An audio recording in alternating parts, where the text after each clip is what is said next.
Welcome back to College Football Addiction. It's finally game week for Clemson and LSU. We've got Brian from Clemson Football live on. Brian, it's good to finally be talking about football. We were talking about this off air, and there's been a lot of speculating. We'll do a little bit more today, but nice to not just be speculating in May and June. It's actually here. Oh, wow.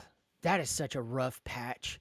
May, June, July, you're so close. But now, like you said, we're going to have something to really talk about, really starting on Thursday for college football as a whole. But for you have Alabama with Florida State. I have Clemson and LSU Saturday night, 7:30 in the real Death Valley. I mean, heck, they're bringing out Chris Fowler and Herb Street for this game, so you know how important it is to them. So, yes, we finally get to talk about something versus speculate.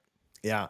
So I like that you brought up the real Death Valley, and I've been to both. And both of them are just unmatched when it comes to college football. Like, there's no doubt. Like, I know that I don't even really know how much the fan bases are going back and forth, because I do think there's like a mutual respect there for what both of them have done, especially over the last decade or so. But been to both, incredibly awesome environments. I do think that if either team goes 2-0 in this matchup over the next couple of years, like, the other one has to at least retire Death Valley for like a year. Like, you gotta get, like, if Clemson goes 0-2 here, it might be Dead Valley. Same thing for LSU. Baton Rouge is Dead Valley if you go 0-2 in this matchup. If you're able to win. Now, both teams hold serve at home. Fine, we'll let it go. But if you go 0-2, you lose on the road and you lose in your Death Valley, it's Dead Valley for a year. That's just, I don't make the rules, although I guess I just made that one. So, listen, I've got to take, and we talked about this off air, this is the most important game of the weekend. Texas, Ohio State, very important. But both those teams can afford a loss, and Clemson LSU, either one of them could lose this game and rebound, right? Like, there's no doubt that somebody has to lose this game, and both teams are still going to be thought of as playoff caliber teams. But to me, this is one that when we get to the end of the year, we're going to look back and say, oh, but this loss to this other team, this is going to be a big deal. Bigger than Bama FSU, bigger than Baylor Auburn, bigger than Tennessee Qs or Virginia Tech South Carolina. This is a huge one. In fact, my take is that it probably even means more to LSU because of the fact they're 0-5 in week ones for the last 5 seasons. 2 of those losses coming to ACC teams, 1 loss coming to USC last year. They've got to get off this 0-5 stretch. Also, I look at their schedules, and I think LSU's schedule is tougher than tougher than Clemson's. Clemson would have an easier chance rebounding, being in the ACC. And I hate to bow down to the SEC with that thought or whatever, but all that said, why is this game still really, really important for Clemson, even if it might be slightly more important for LSU? Clemson has not won a big game in an extremely long time. In fact, some would even say, well, hold on, Brian, in 2023, the season we don't like to talk about as Clemson fans, you beat Notre Dame, and I think Notre Dame was like number 10 or something. But, okay, that's one game out of probably the past 4 or 5 years that you've played a top 10 team and actually beat them. So this is a big deal for Clemson to actually show that, hey, we can beat a really good football team. So, you know me, you know my way I approach the game is, in a lot of Clemson fans' opinion, I'm extremely optimistic. That's totally fine. But the truth is that if you're really a good football team, shouldn't you be able to beat other really good football teams? Yeah, beating an average football team is good. It's good that you're not losing to really bad football teams, because that would be a whole other issue. But when you go and play really good football teams, if the vast majority of the time, I'm talking about top 10 football teams, if the vast majority of the time you lose, I hate to say it, you may not be a bad football team, but you're not elite. So for me, I think that this is the next step for Clemson in rebounding from what happened in 2023, even some of those lackluster years of 2021 and 2022. And this would be a way to kind of jump over and say, hey, yes, in fact, we are back. We're using our talent. We have some better coaching. And remember, LSU, like you said, 0-5 over the past 5 years. 2 of those years is Ed Orgeron. But also remember Clemson, they're 0-2 two as right now in season openers. So this would be really big. And I think that if LSU loses this game, they rebound a little easier than Clemson because of that strength of schedule, and people will give them a pass and say, hey, they did this. Clemson, on the other hand, I do agree with you on the whole conference thing, that we can rebound, and yes, there's a path to the college football playoff, but there'll always be that question in the back of everyone's mind. What happened when they played a really good team the last time? Well, they lost, and that'll be something for Clemson to get over. Yeah, I also think, listen, I know we're not going to compare the ACC to the SEC, and I understand all of that, but I do think 0-3 against the SEC last year, that has to stop. We talk about LSU being 0-5 in their last 5 games. Clemson needs to get off of that too, because it's one thing to beat up everybody in the ACC, right? I know the blemish against Louisville existed, but overall, Clemson's beat up everybody in the ACC for the last decade.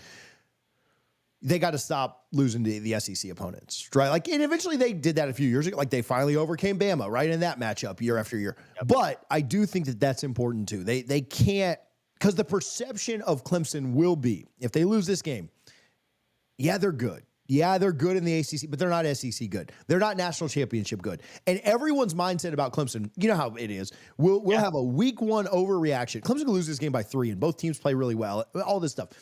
Everyone's reaction will be, they're good. They'll sneak into the playoff. They'll probably still win the ACC, but they're not a championship caliber team. They're not really on that level. And people's perception doesn't really matter, right? Perception doesn't matter. What happens between the yard lines matters, but the perception will be they're good, but they're not that good. They're not that team. Yeah. Whereas if they win this game, everyone's saying, they're for real. Everything we thought about them in the offseason, everything we thought about Cade, everything we thought about Dabo and new DC, Tom Allen, everything we thought was right. But if you lose it, the perception goes the other way. What is the biggest worry for you going into this game? Offensive play calling. I mean, this is something that just – there's so many questions around. Now, if you're a non-Clemson fan, maybe you've missed this. If you're watching this video, you're like, I don't even know what he's talking about. I know that Garrett Riley is their offensive coordinator, but I don't know what he's relating to as I dive into this. There is a theory in the Clemson community that Garrett Riley has not been in full control of the offense, or his play calls, they've been heavily influenced, and the idea is that they've been heavily influenced by Coach Sweeney. Now, I've heard people who goes to the practices, they're there on the sidelines, they know the coaches, they're saying Garrett's definitely calling the plays, Dabo's not.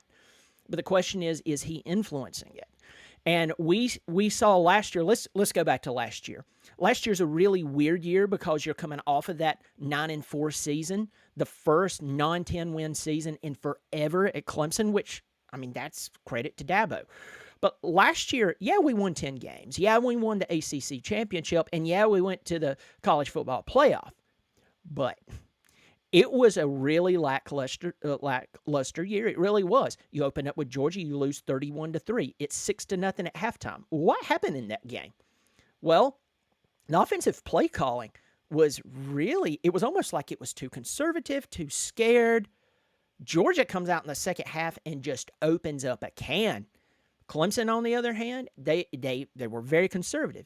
Here's the interesting part, TJ. The very next week, Clemson plays one of the worst Appalachian State teams that they've had in quite a while. So bad that they ended up firing their coach, and they hired South Carolina's offensive coordinator, Dowell Loggins. Clemson had over 700 yards of offense. I wanted to say they scored on 8 consecutive drives. They're throwing the ball everywhere, and I know the debater out there who wants to, rebut me will say something like, well, they were playing Appalachian State. Yes, but why did they open up the playbook on an Appalachian State team? All they really had to do was spot the ball, call solid plays. You win by 35 points. That is the problem with Clemson right now that I am concerned about.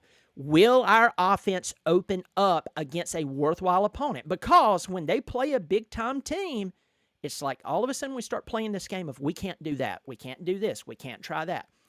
For context, TJ, Clemson and LSU are two of just a handful of major college football teams who returns the vast majority of their talent on both sides of the football and their starting quarterbacks.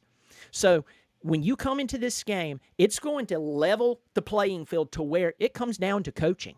And I am heavily concerned. The biggest question I have about this season is the offensive play calling or who's influencing it. Because in a game like this, with the talent that's on both sides of the football field, with Clemson, you have a third-year returning starter quarterback. You have that incredible wide receiver room, 4 out of 5 offensive linemen coming back. One, some's even projecting as a first-round pick, led by Matt Luke. You have the tools, and the running back room is one of the best-kept secrets in college football. We have a body type and skill type for any situation. All the excuses are gone if there are excuses. The offense must open up because we know the defense is going to be a lot better under Tom Allen, but that is my main question. You answered that question. Clemson comes out and opens up a can on LSU. We may be talking about a national championship, but if they come in and they play conservative football, you're looking at one of the most angry human beings in college football.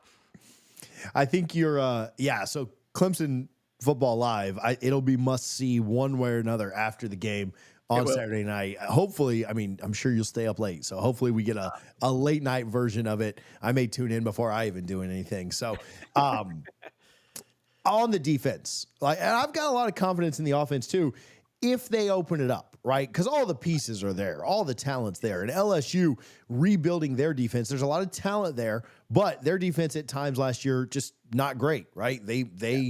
And I'm expecting them to take a step forward. I don't think that they'll be bad again this year, but it is week 1. You're on the road against who I think is, not just singing Clemson's praises. I've said this to everybody. I think Cade is QB1 right now until proven otherwise. And so it is a tough ask for LSU's defense, but Clemson has to do the right things to make it a tough ask, right? You can't be super vanilla and super conservative.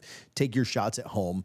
I understand in week 1 opening up a little slow, but as the game progresses, you've got to get up and get going and show what they showed in the fourth quarter against SMU, in the fourth quarter against Texas, to really go out and put yourself in a good position for this. On Clemson's defense, though, this is one of the most talented defenses in all of the country, and a top 3-ish at worst defensive coordinator with Tom Allen coming in. Now there's a little bit of question of how long does it take for that to gel, and how long does it take for everybody to get on the same page. But man, when I look at the trenches on both sides and I look at LSU's offensive line against Clemson's defensive line, there are a lot of things that if you told me the stat line right now, I could probably tell you how the game's going to go. But to me, that's the biggest one, is what kind of pressure does Clemson's defensive line, which I think is ultra talented. It's a top 2 unit in the ACC and by and far a top 2. Like, it's Miami and Clemson and nobody else in the conference. And they've got one of the better defensive line units in the country. How do they do against that LSU front? If you tell me that right now, I'll tell you who wins the game and exactly by how much. I think we're going to see an aggressiveness that is controlled and intelligent. So you can be over-aggressive and be stupid. You can send a blitz every time, and the quarterback, Garrett Nussmeier, is going, "Oh, please, thank you, please. I'm happy that you're blitzing me right now." But I think we're going to see an intelligent, aggressive defense that's extremely well planned out by Tom Allen, arguably, as you said, one of the top defensive coordinators in the game. He has the talent. That is the key. And a lot of people, even some of my most faithful followers who agree with me on almost everything, they've raised this question. Can Tom Allen take a team that seemingly couldn't tackle Lenora Sellers and teach them to tackle? That's a very good question. But you also have to step back and consider this. A really good scheme with really good adjustments will place more than one player into a position to actually make the tackle, which your chances of tackling someone would be higher. Let's go back to that South Carolina game when Lenora Sellers ran wild on us. The best tackler on the team was our true freshman, Sammy Brown, the highest-rated linebacker we've ever signed in Clemson history. Sammy was tackling everyone. He's our second leading tackler on the team, okay? And our former defensive coordinator pulled him. And everyone in Clemsonville is going, what just happened? Sammy is everywhere. He's actually tackling the players for South Carolina. So I believe between the energy the enthusiasm, the tenured experience, and just being a defensive guru, just bringing that to the table, I think that's going to change the game plan. Now, to specifically answer your question about the defensive line, we have Peter Woods, 6'2", 310, 315 at defensive tackle. Last year, they moved him out to end. Why did they do that? Well, we needed someone out there. Well, that's fine and stuff, but he's not an end. They moved him back to defensive tackle. Cape Hart, a very thick, over 300-pounder. He's on the line. Of course, TJ Parker, everyone's talking about him and being a first-round draft pick. And then we brought in Will Helt out of Purdue. Let me tell you this, TJ. I saw him at the local mall like 3 months ago, and he looks like a Viking. I mean, he's massive. I mean, huge. And I think that this, not only defensive line, but our defense as a whole, I think is going to bring it. I think this defensive line is going to do quite well between their skill level, the personnel, and the game plan from a guy who has the receipts to prove that he is who he is. I think that will be a major difference as long as our offense does not go conservative. LSU's quarterback wide receiver combo is one of the best in the SEC and thus the country. Not to again bow down to the big conferences, but like they are great. And I wonder if they have fixed their running game a lot. I know a lot of people are really high on LSU's potential at running back and in the running game. It's kind of one of those wait and see things for me, kind of like you say with Clemson winning the big games and how they play call and things like that. I want to believe in LSU's running game, but I do need to see it. But on the passing game, if they're one-dimensional, this could be negated some. But if they are hitting in the passing game, how much confidence do you have in Clemson's secondary to slow that? Obviously, it all starts up front. We just mentioned the D-line. If you're getting pressure, then you're in a good spot a lot of the times. But how do you like the matchup of Clemson's secondary, LSU's wide receivers, and quarterback? I feel really good about it. I think this is going to be one of those battles that is definitely worth stopping in your day of all the games that's going on and watching, because Clemson returns Avion Terrell. Yes, A.J. Terrell's brother. Remember in the national championship against Alabama, Tua got picked off. It got taken back to the house by Clemson defensive back. That was A.J. Terrell who did that. Avion Terrell is one of the best corners in all of college football. I mean, when you talk about the best corners in all of college football, it's between him and that McCoy guy up in Tennessee. So you have him. On the other side, the side that I would be very careful, I'm kind of about is Jaden Lucas. Now, Jaden Lucas is a former 5-star, some recruiting sites high 4-star, and he really hasn't had the career that he's probably wanted. For instance, you'll remember this: 2023, Florida State comes to Clemson. We go into double overtime. You remember the touchdown pass thrown to Keon Coleman? I believe that was the difference in the game. They put a young Jaden Lucas on Keon Coleman. And we're all sitting here going, why put him on that? Because that's not really doing him any favors. Yeah. Keon Coleman's hot. He also got picked on by Georgia last year. When they came out in the second half, they threw a touchdown pass to Miami transfer, Colby Young, big, tall guy. I think there was one safety over the top. I'm sitting in my living room screaming. They're throwing it to him, and they threw it to him. That's Jaden Lucas, and he has a lot to prove. On the other hand, you have guys like Khalil Barnes, who kind of bounces between that running, or not running back, but that middle linebacker, safety, that hybrid position. He had like 4 interceptions last year. In his 2 years at Clemson, he's been really good. We have Ricardo Jones. He's new. He's taken over for R.J. Mickens, but he's a hard hitter. I think that our secondary as a whole has a really good chance. Of course, Ashton Hampton. Ashton Hampton's the guy who had the one-handed interception against Virginia Tech last year as a freshman. We've got a lot of good pieces back there, but I think when it comes down to it, our defensive line and our linebackers, this will be a key of maybe alleviating some of that pressure and the scheme, ensuring that, hey, Nussmeier's not just going to stand back there and pick fruit. We're going to put him on his butt, So I think this will be a really, really good matchup on both sides of the ball. Ashton Hampton, Tallahassee native, hurts my heart a little bit that Clemson won that still. let's talk a little bit about some games around the country, and then let's Yeah. get you to predict this and get out of here. Just really quick prediction in Ohio State and Texas. Yeah. You know what? Both of these teams recruit well. They spend a lot of money, both on players. Both of these teams they're Texas and Ohio State. What can I say? Here's the thing. Go look at their roster. I challenge anyone to go look at their roster. When you're watching the mainstream media, which I don't have a problem with some of them I do. I just think they're just regurgitating whatever notes was handed to them. They're not talking about a lot of the experienced starters that they lost. They're talking about one specific name, Arch Manning. If we get that, that makes sense. I have no problem with Arch. But they're not talking about what three out of 5 offensive linemen are gone. Matthew Golden's gone. Helm's gone. Isaiah Bond's gone. One of their running backs gone. They do return a lot of their defense, so that's a key. On Ohio State side, yes, you have Jeremiah Smith. Yes, you have Caleb Downs. Yes, they're incredible. They lost a lot of experienced talent. Folks, that means something. It either means something or it doesn't, because everybody's not going to be a Jeremiah Smith or a Ryan Williams. This game is in Columbus. This is splitting hairs. It could go either way. It's kind of like that Kansas State-Iowa State game that we just watched. It was splitting hairs. In this game, I think being in Columbus could be the difference, and I'm going with Ohio State on this one. I tend to lean that way too, just because of where it's at. If it was in Austin, I'd probably pick the other team. Yeah, yeah. Miami, Notre Dame. Oh, wow. You know what? I'm just having a hard time imagining Miami without Cam Ward and Restrepo. I mean, there's just something about it, because Cam Ward saved Cristobal last year. He really did.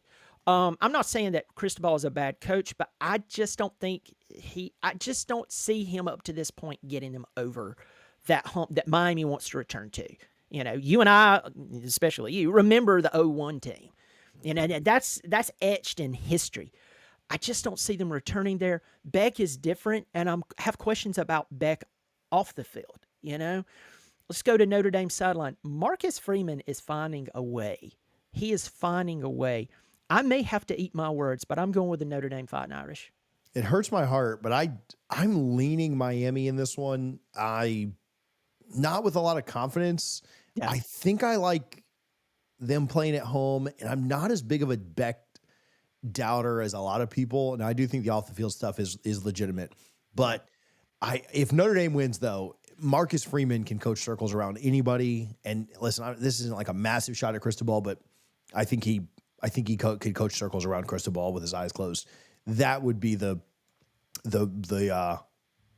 reason I think Notre Dame wins. And they're talented too. It's not just that, but Jeremiah Love. Yeah, their running backs are great. It's what kind of quarterback play do they get with CJ Carr stepping in? And that's maybe why I'm leaning Miami a little bit more. But I'd love for you to be right and me to be wrong there. One more, and then we'll do your game. Alabama FSU.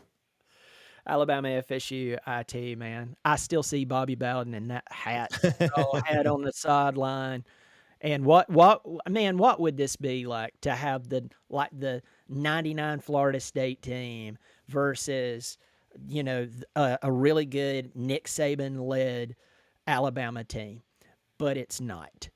And Alabama starting a new quarterback. I know he's highly recruited. I mean, that's like saying water's wet and, you know, the sun is hot.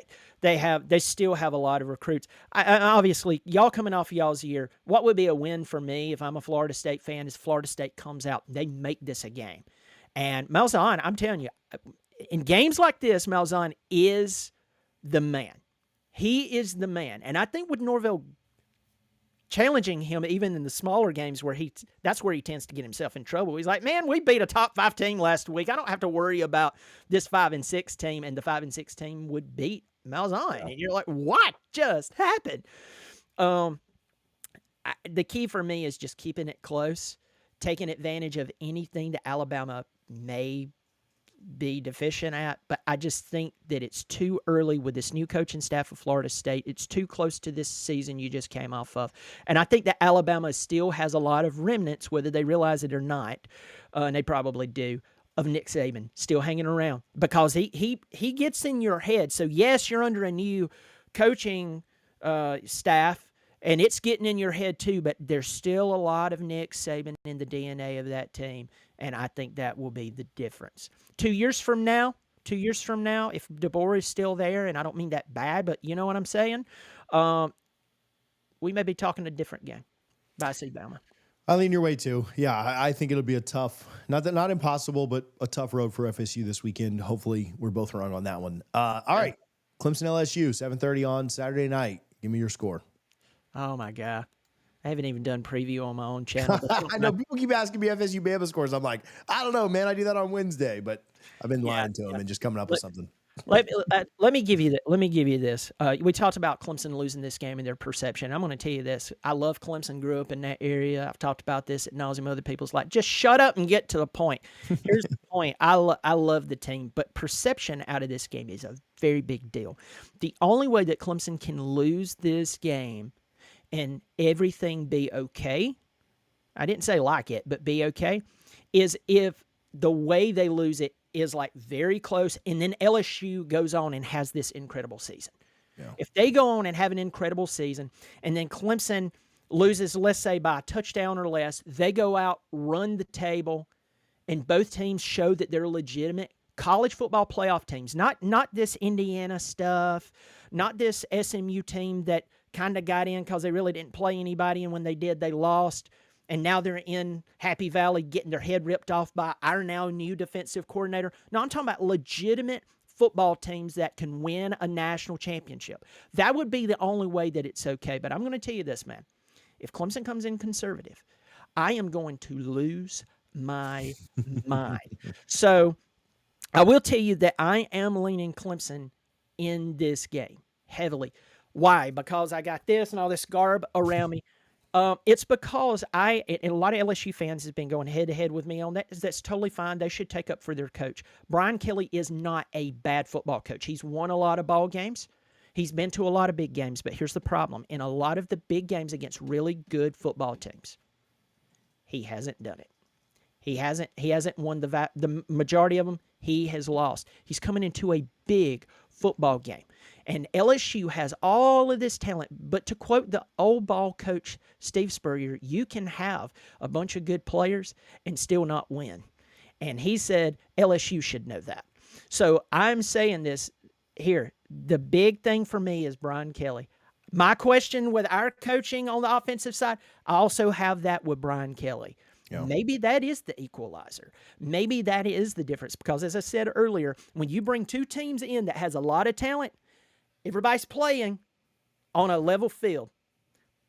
It comes down to coaching. So we will see. I'm leaning my Tigers over their Tigers in this one. Brian, where can people follow you? Where can they find your content, bud? Yeah, you can find me on YouTube at Clemson Football Live. You check it out there. Also, I have another channel called Another College Football Podcast because there's so many of them. Why not another one? There, I just talk about college football as a whole. I'm talking about other teams. I'm doing previews. I'm trying to do previews in under 10 minutes, and it's ended up more like 11, and I sound like an auctioneer. But if you like that sort of thing, go over there and check it out. Awesome. Appreciate you, man. Good luck this weekend. Hey, man, I appreciate it. Good luck to you, and thanks for having me on. It's always fun. Yes, sir.